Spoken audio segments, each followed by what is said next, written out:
Hi అండి, welcome to my channel AK talks. ఎవరైతే ఈ వీడియోని చూస్తున్నారో వాళ్ళ నా ఛానల్ని సబ్స్క్రైబ్ చేయండి. అత్యంత శక్తివంతమైన వారాహి అమ్మకు కందదీపాన్ని ఎలా పెట్టాలి, పూజ ఎలా చేసుకోవాలి, 16 శుక్రవారాల పూజ అంటే ఏమిటి అనేటువంటి విషయాలన్నీ ఈ వీడియోలో మనం తెలుసుకుందాం.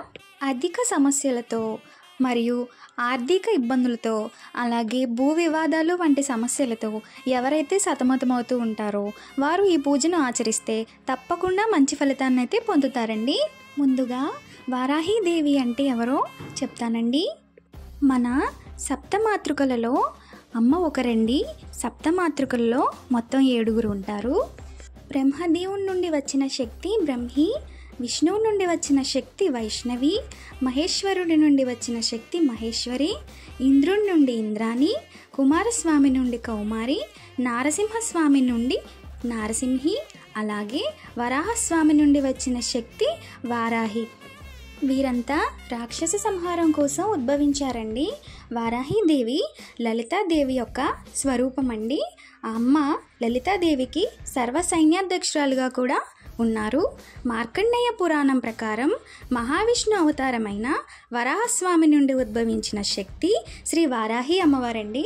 అత్యంత శక్తివంతమైన వారాహి అమ్మకు కందుతో దీపాన్ని వెలిగించి మన మనస్సును నిర్మలంగా ఉంచుకొని అమ్మను ఏదడిగితే అది ఖచ్చితంగా కోరిక అనేది నెరవేరుతుందండి. క్రమబద్ధమైన కోరికలను ఆ తల్లి ఖచ్చితంగా తీరుస్తుందండి.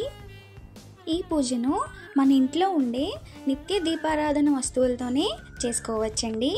ఈ పూజను 16 శుక్రవారాలు లేదా 16 పంచమి తిథులు కలిసి వచ్చే వారాల్లో చేసుకుంటారండి. వీలైనంత వరకు 16 శుక్రవారాలు చేసుకోవడానికే ప్రయత్నించండి. కుదరని వాళ్ళు ఎవరైతే ఉంటారో వారు అమ్మకు 5 అనే సంఖ్య ఇష్టమండి. ఇది నేను బ్రాహ్మణుని అడిగే చెప్తున్నాను. కనీసం 5 వారాలైనా చేయడానికి ప్రయత్నించండి. అది కూడా కుదరని వాళ్ళు ఎవరైనా ఉంటే మనసులో అమ్మని స్మరించుకొని గట్టిగా సంకల్పించుకొని కనీసం 1 వారమైనా సరే ఈ పూజను ఆచరించండి. పూజలో కందతో దీపాన్ని అయితే పెట్టాలండి. అందుకోసం కందను తీసుకొచ్చి దాన్ని ఒక అరగంట నీటిలో నానబెట్టండి. ఎందుకంటే పైన ఉన్న మట్టంతా వచ్చేస్తుంది. నానిన కందను తీసుకొని శుభ్రంగా కడిగి దానికి పసుపును రాసి కుంకుమ బొట్లు పెట్టి నిండుగా అలంకరించుకోవాలండి పసుపు కుంకాలతో. వీడియోలో చూపిస్తున్న విధంగా కందను దీపం వెలిగించడానికి సిద్ధంగా చేసుకొని ఆవు నేతితో అమ్మ ముందు దీపాన్ని అయితే వెలిగించాలండి.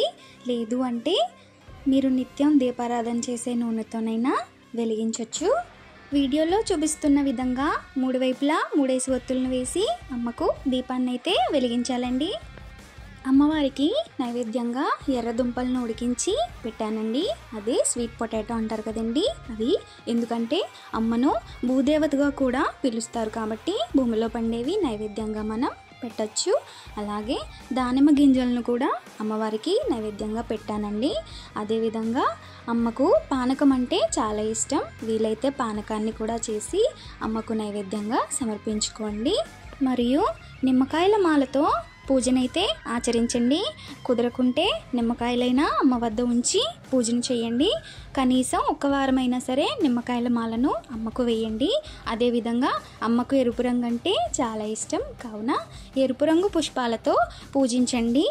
మరియు అమ్మకు ధూపం అంటే కూడా చాలా ఇష్టమండి. పూజ చేస్తున్నంతసేపు అమ్మకు ధూపాన్ని అయితే సమర్పించండి.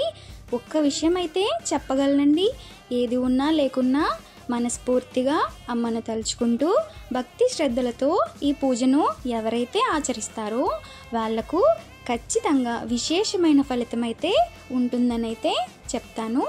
అలాగే ఈ వీడియో గనక మీకు నచ్చినట్లయితే నా ఛానల్ని సబ్స్క్రైబ్ చేయండి. అలాగే లైక్ చేసి షేర్ చేయండి.